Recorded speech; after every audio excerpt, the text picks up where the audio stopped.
Everybody, I'm back with another video. Welcome back to the channel. I'm here to talk about the upcoming Saturn and Aries transit. So Saturn's been in Pisces for the past 2-ish years, and just to break down what Saturn means, if you don't know, in astrology it represents responsibility, maturity, a lot of times the father figure, but can be the mother if the mother, took on the paternal role, or just whoever the paternal parent was, kind of gave that tough love and structure in your life. Represents authority, so like government structure. Also represents like material reality and physical structures in general, like the structure of a house or a building. It also can represent structure in an abstract sense, like categorizing things in a system.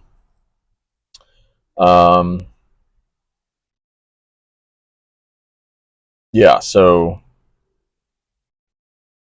getting back to Saturn and Aries, like I said, it's been in Pisces, so I want to also just run through this real quick, that I'm kind of different from other astrologers in that I consider Saturn exalted in Pisces. Why is that? Well, I look at exaltation differently. Most astrologers would kind of consider exaltation almost like an extra domicile or home sign, like an extra comfy place for the planet to be in. But I actually see it as more transcendental and spiritual. It's actually asking the planet to stretch to its outer limits. It's the highest in its bandwidth of frequency, if that makes sense. So yeah, Saturn's a very rational planet. It wants to be in Capricorn. It wants to be in Aquarius, both very rational signs. Very left brain oriented signs. Aquarius is somewhat more balanced, but Saturn in Aquarius still operates very left brain for the most part. But in Pisces, it's asking Saturn to dive into the depths of emotions and right brain activity, and um, dissolving boundaries, because that's the other thing, is Saturn's about boundaries. And it's asking Saturn to maybe not be so strict on boundaries, and um, that is one of the crucial things about Saturn and Pisces, is knowing when to set boundaries and when to let them go, because Pisces is all about letting go as well. It's a very that's a core trait of Pisces energy. And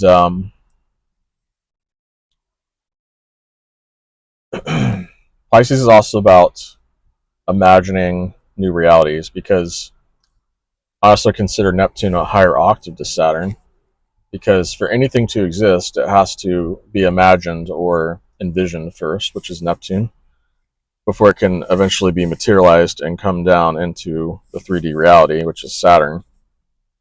So again, that's why I see Saturn exalted in Pisces too, because it's really pushing Saturn to imagine and see things beyond what's in front of it, with the physical eyes, so to speak. And the native, it's asking the native to really envision and see beyond what their physical eyes are telling them.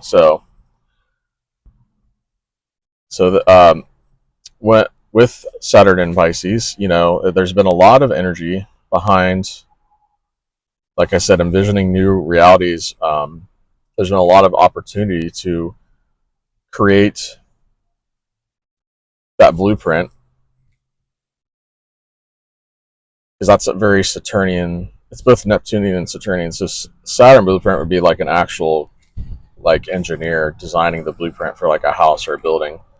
But then like a Neptunian kind of version of that is, like I said, like the blueprint in your head, how you see it, basically energetically with your imagination, how you envision it first, and then pulling it down to reality. And so we've had a lot of opportunities to really envision new realities for ourselves.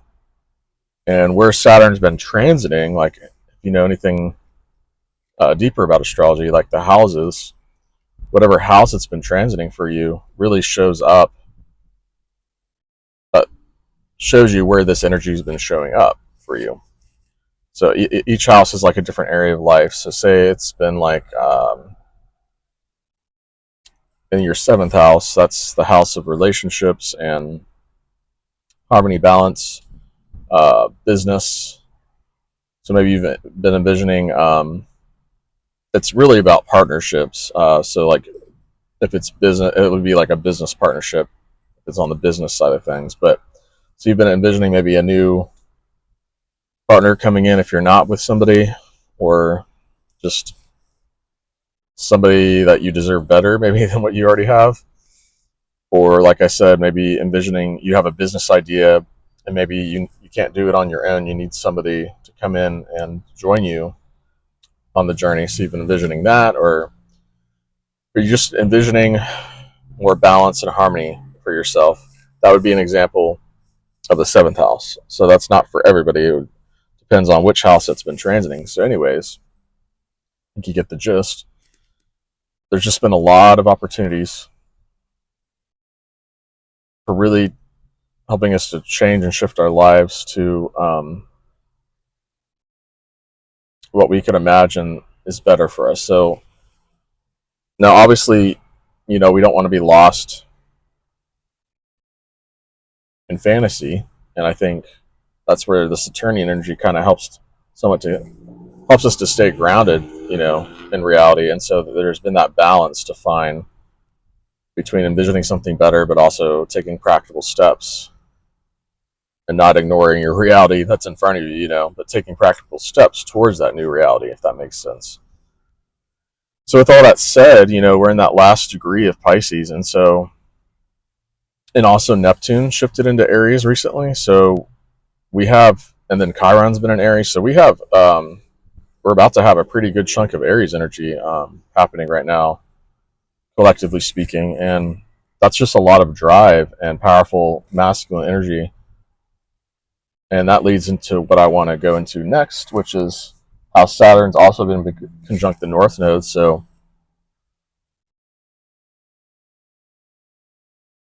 basically, the North Node is about like destiny and karma and even dharma. And so a lot of these new realities, these new meeting points, like meeting points of new people and stuff, they're destined for you. They're like crucial turning points, possibly, in your journey. And then with the shift into Aries, it's also just adding a lot of drive into wanting to initiate and start these new dreams. And then together, once Saturn joins Neptune and Aries, it's already technically conjunct. So technically, Neptune is even conjunct out of sign with the North Node still. And then Saturn will be once it moves into Aries. Because I believe the North Node's at 26 degrees Pisces right now. So, and then the nodal axis always moves backwards to the zodiac, just for that disclaimer too. But anyways, yeah. So once Saturn moves into Aries, it's kind of like the green light for initiating these goals and ambitions, because that's also very Saturnian, and these new and envisionings for your life. And Aries is all about, it's a Mars sign. It's all about initiating action. It's like rocket fuel energy. And I feel like in a lot of ways, a literal rocket, it could be interpreted as Saturn and Aquarius energy, because it's about this technology that is able to take us into space. That's very Aquarian. But the actual like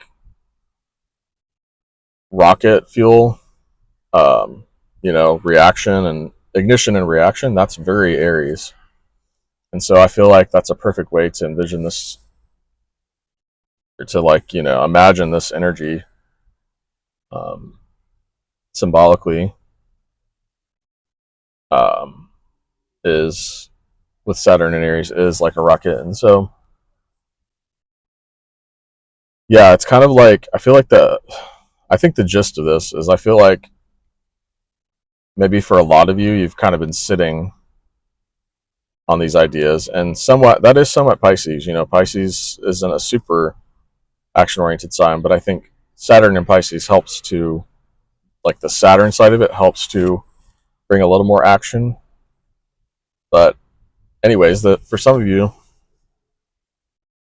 maybe you've had these ideas, these goals and ambitions and dreams that you've kind of been sitting on. And so when Saturn moves into Aries, it's kind of like the universe is really asking you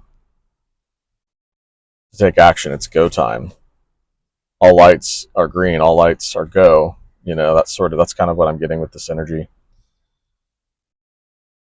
And on the downside, Aries can be impulsive, and I think particularly Saturn in Aries can struggle with being too impulsive, or holding back too much and putting the brakes on too much. So it's finding again that balance between the two. So when I'm saying take action, I'm not saying like take reckless action, because Saturn is still about taking practical steps towards goals and ambitions. Like I said, you don't want to ignore your reality and just be, because here's the other thing: Saturn is like a very masculine planet, and Aries is a very masculine sign, and so this is a perfect instance to illustrate the difference between the divine masculine and then kind of like what society says is masculine.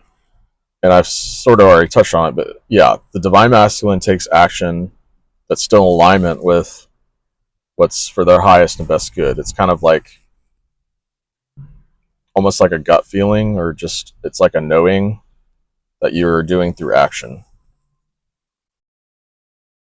Reckless action would be the shadow side of masculine, what society says, especially in the US, is we're always supposed to be like go-getters and always taking action, even if it's to the detriment of our health or whatever. It's always like go go go, and we're very like money driven here and like success driven, which is okay in some instances. That's Saturn, but it can, like I said, it can also be taken into the shadow territory of Saturn. So anyways, I think, getting back to what I was saying, overall I think this is a great time to pull the trigger on those, on taking actions towards your goals and ambitions. Just again, I advise that you do it within that divine masculine, that's within alignment when you feel like it's the right time. And Aries is all about trusting yourself too. It's kind of really just about you. Saturn is an interpersonal planet, so that can create a little bit of awkwardness with this combo. But again, I kind of think it's about finding that balance between trusting your inner knowing and knowing when it's okay and when you should listen to others' opinions and when you should take on some advice from others. Because I think with this energy, you could draw some haters, some people that could get jealous over what you're doing too. So it's just something to watch out for and be careful. Don't, I would advise, don't listen to the haters, people that are trying to bring you down. That's an instance where you want to trust yourself and trust that inner knowing. And again, just with the Neptune energy being involved, it's just helping to back, again, it's adding more fuel to the imaginative process, and envisioning something that's better for you. And ultimately, depending on what your goal is and ambition, it could help to better, more than just you, a group of people, or maybe even all of humanity. Who knows? Because Neptune's very much about humanity. and it's a interpersonal, or not an interpersonal, it's a generational planet, and it's more about humanity at large. It still has a personal aspect to it, especially if it's connected to one of your personal planets. But generally, it's you look at Neptune as representing the whole of humanity, and it's just adding again the kind of that extra layer of spirituality too. So it's like, um, yeah. So with Neptune there, again, it's also asking for us to trust our inner guidance and our intuition. Now, eventually, that's not going to last for this entire transit, but I'm just saying for this initial beginning of it, um, Neptune will be with Saturn. Okay, I just want to wrap this video up with a few card pulls and see if we can get any more information on the Saturn and Aries transit. Sorry about the camera moving.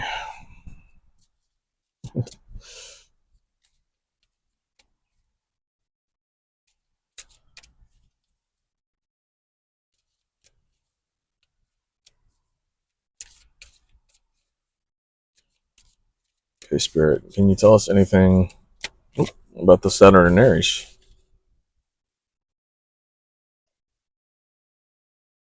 I kind of feel like this is about just that last little bit of Saturn in Pisces. So when it's in this last degree, so even for any sign, when a planet's in the last degree of the sign, it's kind of a crucial point. It's called a critical degree, and um, yeah, I'm just getting, especially with it being Pisces, this is a great time to let go of anything that needs to be let go of in your life before it moves into Aries. So any deep emotions that you've been avoiding, traumas, grudges, anything you've been holding on to, this is a perfect time to let go. And also maybe I'm hearing even to like grieve for maybe you've lost somebody, literally or figuratively, or you've lost a job, or it could be anything, but it's a time for grieving and healing too before again Saturn moves into Aries. Because that's the other thing, is Saturn is about ending things a lot of times. That's kind of more of its Capricorn side. But then in Pisces, it's also representing like ending emotional cycles, I feel like. And yeah, a lot of these emotions could be from past lives as well. So you may not even really know where it's coming from, or like why you're having these emotions, but they could actually be from past lives. And so there's coming up as an opportunity to be addressed and transmuted and let go of, or so that these things,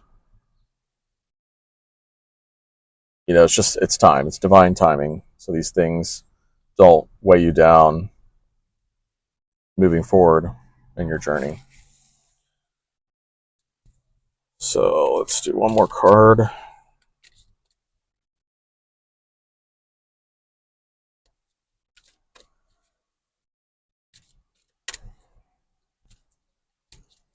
Oh, yes. So when I was thinking about doing this video, I kept hearing like grassroots ambition, which I would associate more with Ceres. The Ceres is kind of about like middle management. That's one aspect of it.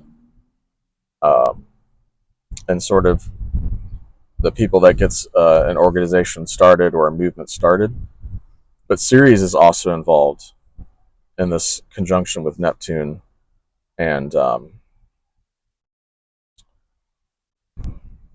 North Node and Saturn, because I believe right now it's in Pisces, it's in the tail end of Pisces, but by the time Saturn moves into Aries, which is the 24th of May, 2025, by the way, it will be joining them in Aries as well. So there's kind of like this,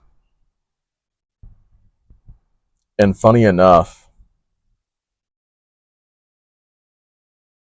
yeah, yeah. So basically, there's kind of like this, the universe is almost setting up the different layers of structure and aligning these planets to help us to really build something that's long lasting, going in forward into the future, because Ceres is kind of like the foundation.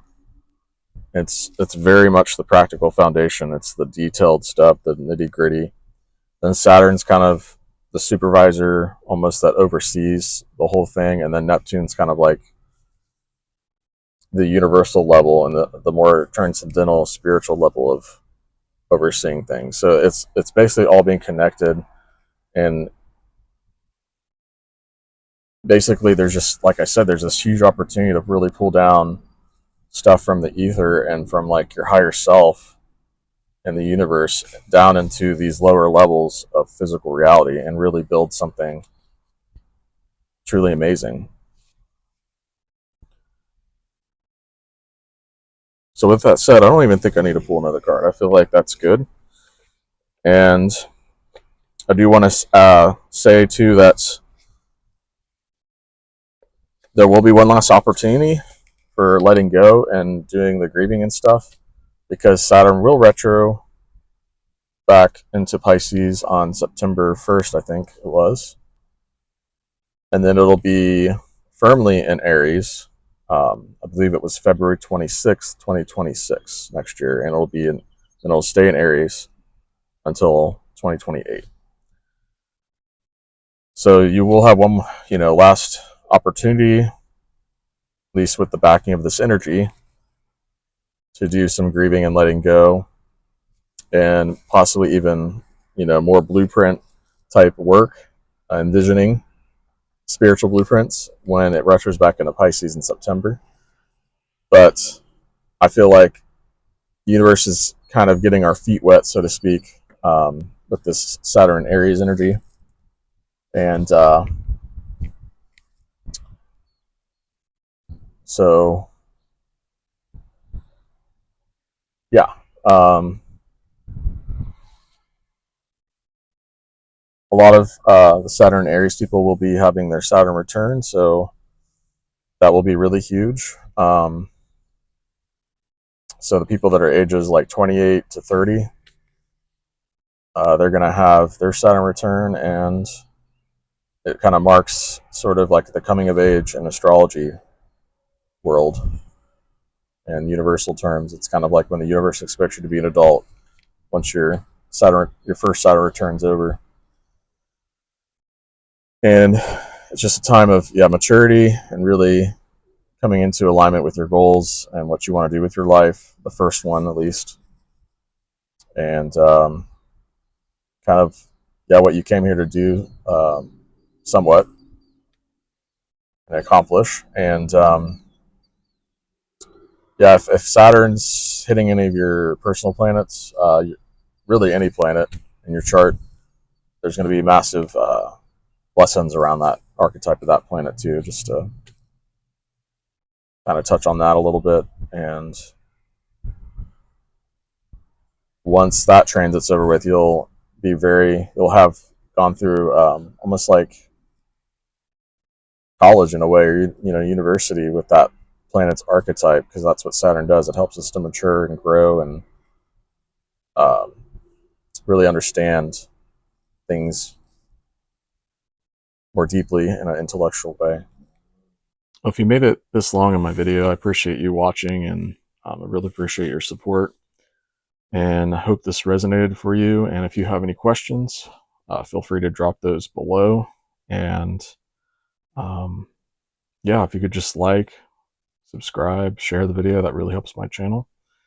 All right, well, take care, and I'll see you guys in the next video.